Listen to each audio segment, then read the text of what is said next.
Mtihani wa kidato cha sita na ualimu ngazi ya cheti na stashahada itaanza tarehe 4 Mei mwaka 2026 katika mikoa yote nchini, ambapo mtihani wa ualimu utakamilika tarehe 18 na kidato cha sita tarehe 25 mwezi huu. Aidha, mtihani wa kidato cha sita utafanyika katika jumla ya shule za sekondari 1068 na vituo vya watahiniwa wa kujitegemea 226, na mtihani wa ualimu utafanyika katika vyuo vya ualimu 104 nchini. Kuhusu usajili, jumla ya watahiniwa 133,655 wamesajiliwa kufanya mtihani wa kidato cha sita, ambapo watahiniwa wa shule ni 126,578 na watahiniwa kujitegemea ni 7,077.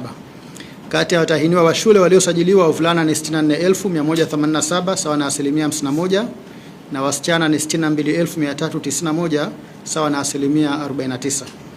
Kwa watahiniwa kujitegemea, wanaume ni 4,259 sawa na 60%, na wanawake ni 2,818 sawa na 40%.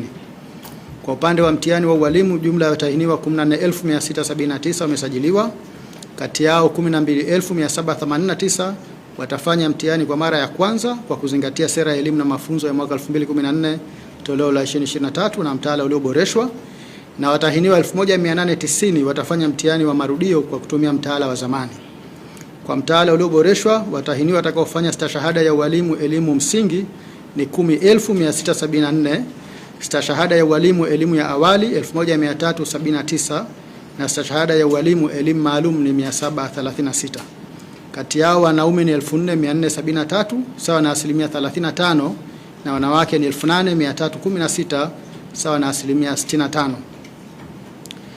Kati ya watahiniwa 1,890 waliosajiliwa kufanya mtihani wa marudio kwa kutumia mtaala wa zamani, watahiniwa ngazi ya stashahada katika masomo ya science na hisabati ni 1,540, na watahiniwa ngazi ya stashahada ya ualimu ya sekondari ni 329, na watahiniwa ngazi ya cheti ni 21.